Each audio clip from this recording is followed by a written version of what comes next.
Há 100 anos atrás, em 1917, 13 de maio, 3 jovens pastores, em boa verdade são crianças, têm entre 7 e 10 anos, regressam à sua povoação, nas proximidades de Leiria, Fátima, e dizem terem sido testemunhas de um estranho fenómeno na Cova da Iria, um lugar para onde tinham levado o rebanho.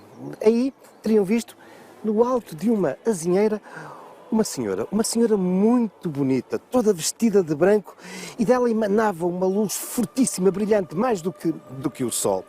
E ter-lhes-ia dito para eles regressarem um mês depois ao mesmo local. Irão fazer isso. Aliás, tal acabará por se repetir até outubro desse ano, mais 5 vezes. Só que a partir daí as crianças deixam de ir sozinhas. Passam a ser acompanhadas por um número crescente de pessoas. Em junho serão 50. Em outubro serão já mais de 50 mil, incluindo vários jornalistas vindos de Lisboa. Sempre no dia 13, na Cova da Iria. À exceção do mês de agosto. As autoridades não deixaram as crianças ir até à Cova da Iria. Mas 6 dias depois, quando eles se encontravam no lugar de Valinhos, eis que a senhora lhes voltou a surgir.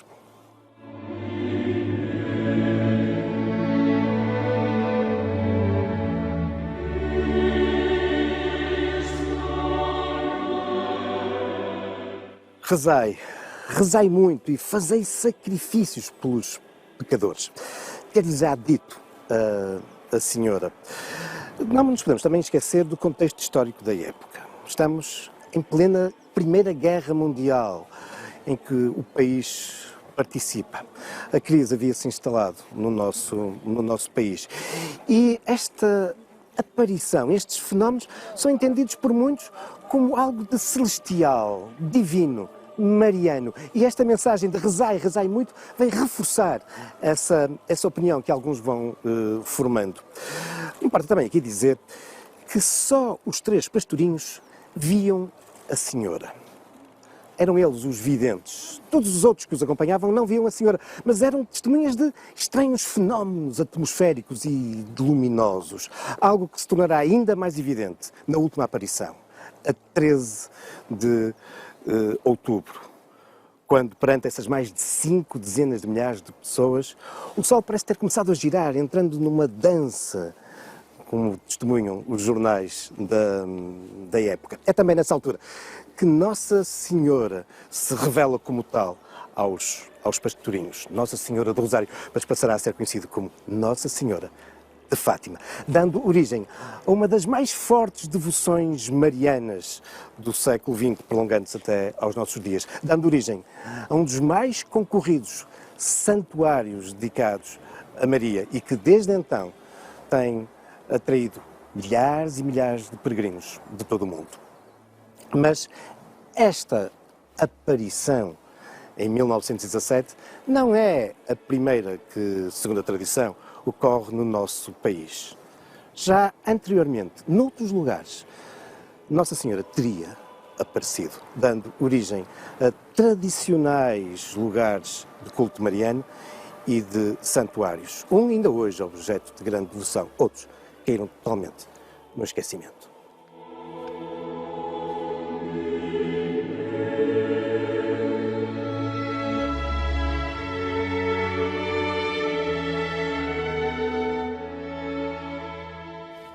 Este é um dos mais surpreendentes templos católicos no Grande Porto, até pela riqueza do seu programa decorativo no interior.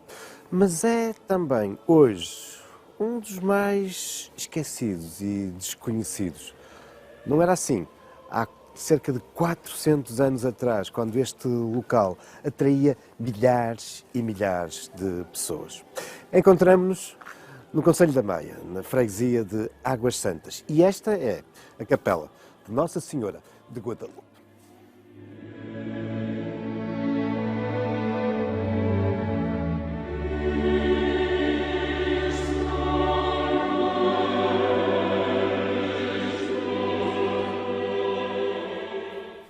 É muito muito significativo o contraste entre a fachada relativamente contida, simples da capela e depois o seu interior, exuberante, muito marcado por uma intervenção do século XVIII, barroca, que é evidente não só na talha dourada, tão característica desse período, que podemos contemplar no arco cruzeiro e no altar, mas também por algo que é de facto uma surpresa. É que toda a superfície interior da capela se apresenta decorada, nomeadamente com pintura, motivos vegetalistas, mas também com cenas da vida de Cristo, um mundo de cor que inunda totalmente o interior da capela. E nem sequer as áreas de granito, por exemplo, ao entorno das janelas, são poupadas, também elas são pintadas. É uma intervenção, como vos dizia, que data do século XVIII, bem barroca. E na fachada da capela, a data de 1722, datará essa reforma que então a capela sofre. Sim, reforma, porque a origem do templo é anterior. Uma outra inscrição, bem lá no alto, 1633, se refere àquilo que terá sido a construção deste templo. Embora a tradição diga que ela poderá ser mais antiga. E a verdade histórica para lá da tradição é que nós sabemos que 10 anos antes deste templo ter sido erguido, ou seja, em 1623, já aqui afluía muita gente a uma ermida pré-existente. Sabemos isso graças a um famoso escrito de Dom Rodrigo da Cunha, que escreveu um livro, Catálogo dos Bispos do Porto, que conta a história da Igreja na Diocese e nos descreve muitos dos templos que aqui existiam. E em 1623, de facto, Nossa Senhora de Guadalupe já nos é indicada, referida, e com essa indicação de que aqui atraía milhares de pessoas. Mas o que está, afinal, por detrás deste fabuloso templo?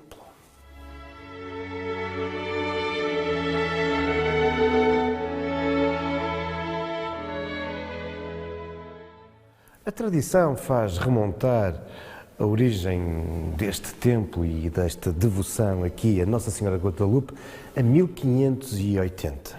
É o ano em que um filho, um natural desta terra, está de regresso aqui a Águas Santas, de onde havia partido há muitos anos. Havia partido porque havia fugido. Nessa altura tinha acontecido aqui um crime hediondo e todos os indícios apontavam para que esse então jovem adulto fosse o criminoso. Mas ele estava inocente, não tinha como o provar e, receando ser preso, ser condenado à morte e receando também a vingança da família da vítima, ele havia fugido para a Espanha, bem para o interior do reino vizinho. Os anos foram passando, as saudades eram imensas e por isso, estando ele refugiado perto do famoso santuário de Nossa Senhora de Guadalupe, ele acabou por se dirigir a esse santuário, pedir a proteção da Senhora e decidiu regressar a Portugal, regressar a Águas Santas, esperando que pudesse provar a sua inocência. Parte para o reino, mas as dúvidas começam a assaltar-lhe. Mas será que ele poderia provar a sua inocência? E é então que nesta sua viagem de regresso, ele acaba por ter uma visão. É a própria Nossa Senhora de Guadalupe que lhe surge e diz para ele não hesitar.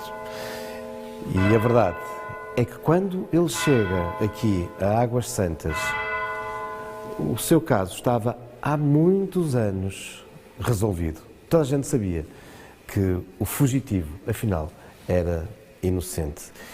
E por isso, agradecido a Nossa Senhora de Guadalupe, que o tinha protegido e aqui o tinha feito chegar em segurança, o jovem transformar-se-á num ermitão com o objetivo de reunir os fundos necessários para aqui construir uma ermida dedicada a Nossa Senhora de Guadalupe. E é assim que, segundo a tradição, este templo surgiu no século XVII.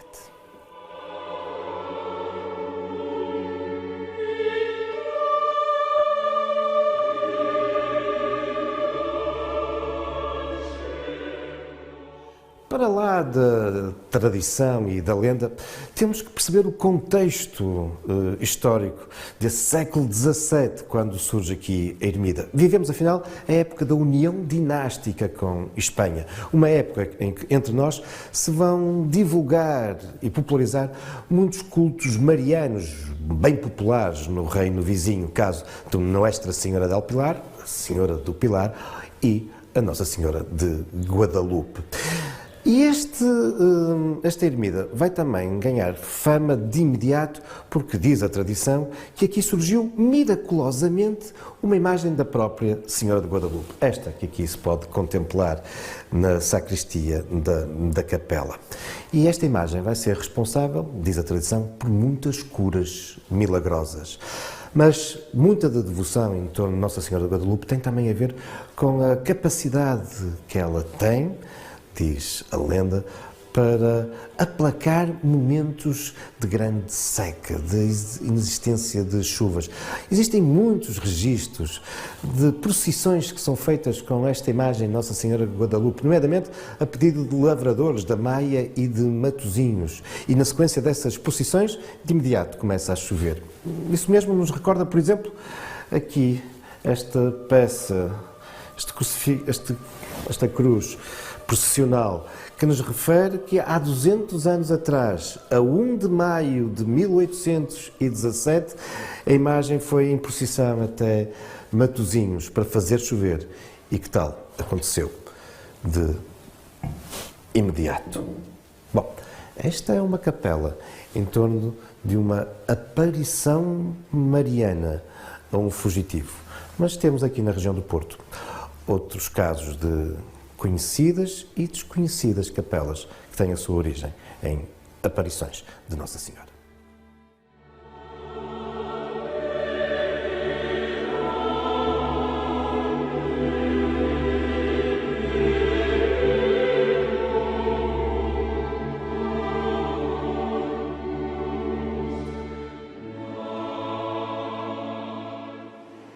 Estamos agora no concelho de Paredes, na freguesia de Aguiar de Sousa, no lugar do Salto, a Senhora do Salto. E este é um dos fenómenos naturais, um dos acidentes geológicos mais espetaculares às portas do Porto. É a Senhora do Salto, ou a Boca do Inferno. Depois de ter percorrido de um modo calmo, sereno, uma extensa área granítica, o Rio Sousa, nestes últimos quilómetros, entrou numa zona xistosa e o seu percurso vai se tornar muito mais abrupto, selvagem, com meandros e curvas apertadas, mas nada comparado com o que acontece aqui. Há milhões de anos que neste sítio assistimos a um confronto entre o rio e uma verdadeira parede que o rio vem sulcando, abrindo um canhão, um canyon, no meio da serra. É um fenómeno de facto impressionante. São cerca de 80 metros de altura e este vale apertado tem algumas centenas de metros de comprimento. É um fenómeno que se caracteriza pelo aspecto selvagem, rude, verdadeiramente diabólico. E por isso, popularmente, se lhe chama a Boca do Inferno. Por isso não lhe podia faltar uma lenda onde o demo aparece, mas também tem lugar uma milagrosa aparição mariana.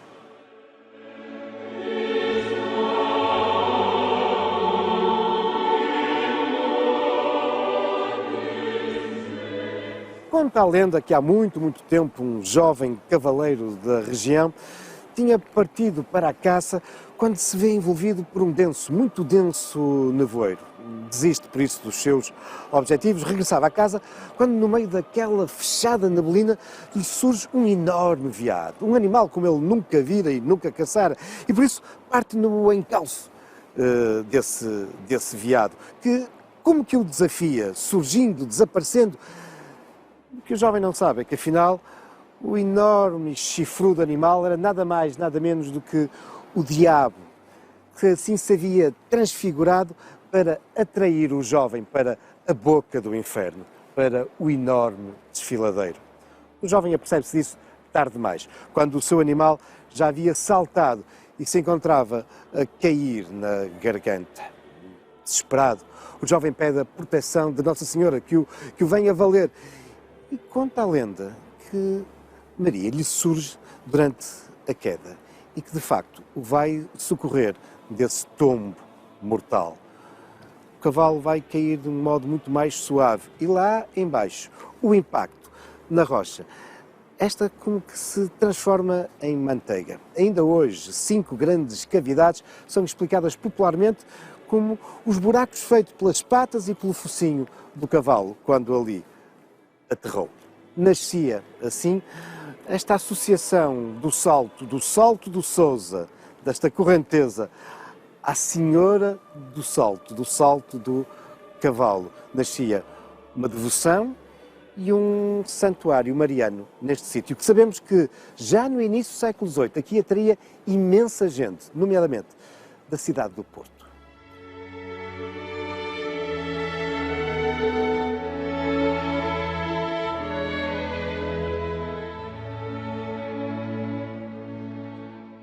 É com efeito muito antiga a devoção a Nossa Senhora aqui neste lugar. E apesar da atual capela nos apresentar uma data de 1723, sabemos que em 1707 já aqui vinha muita gente da região, incluindo da grande cidade do Porto, em devoção a Nossa Senhora. Mas o que é curioso é que ao longo desse século XVIII, a explicação para a origem deste santuário e da devoção aqui a Nossa Senhora não era ainda esta lenda do cavaleiro e do seu salto. Aliás, provavelmente muitos espectadores, ouvindo a narrativa anterior, perceberam que havia aqui uma grande semelhança com um outro famoso milagre e lenda, a do cavaleiro Dom Fuas Roupinho e do seu salto miraculoso na falésia de Nazaré. Essa narrativa, esse milagre lendário, terá sido de alguma forma importado aqui para a Senhora do Salto. Nesse século XVIII, e sabemos por escritos das Memórias Paroquiais de 1758, ou 11 anos antes, em 1747, num outro livro, ou ainda nessa mais antiga referência, em 1707, a explicação era outra. A origem da devoção aqui a Nossa Senhora do Salto teria a ver com uma aparição da Senhora há muito tempo, neste lugar selvagem, desértico, nas margens deste rio selvagem e abrupto aqui do Sousa. Nossa Senhora teria aparecido a umas pastorinhas e ter-lhes-ia pedido para neste lugar ser erguido um templo para a sua devoção. É curiosa esta associação das aparições a pequenos pastores. E aqui, no distrito do Porto, temos um outro caso verdadeiramente surpreendente, até pelas semelhanças que tem com o que acontecerá no início do século XX, em Fátima. Vamos até lá. Vamos até à Serra da Aboboreira.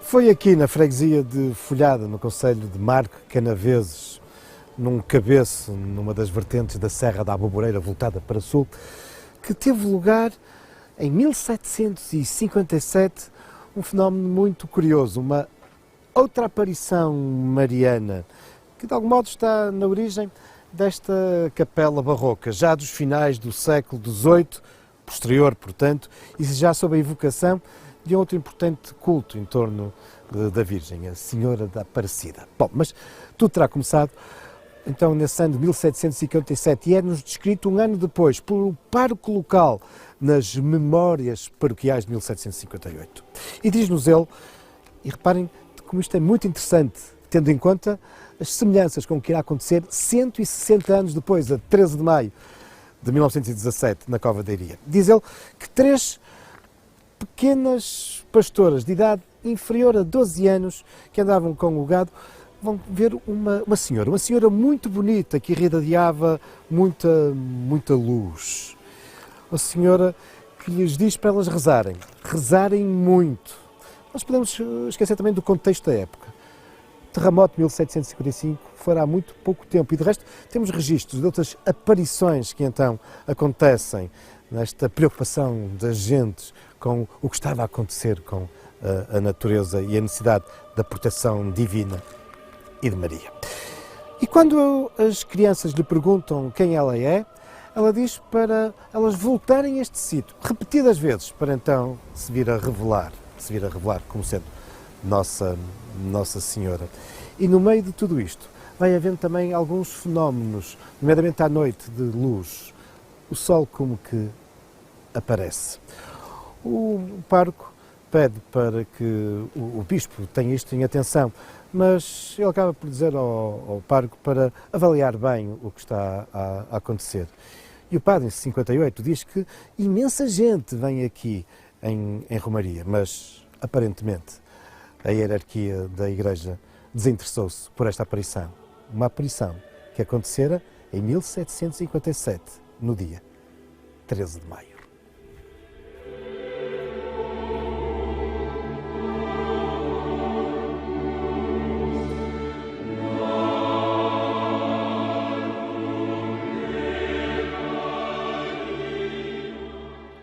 Mas porquê é que estas aparições marianas da folhada, que no século XVIII atraíam imensa gente, de resto como aconteceu com Nossa Senhora de Guadalupe, Senhora do Salto e em muitos outros santuários deste país associado a essas aparições, porquê é que elas caíram no esquecimento, enquanto que Fátima se alicerçou como um dos grandes santuários da devoção mariana à escala planetária?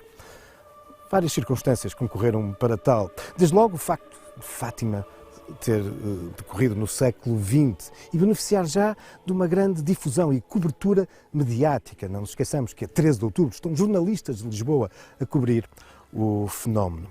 Por outro lado, Fátima sempre acabou por encontrar como uma forma de se alicerçar alguma ligação ao contexto político da época.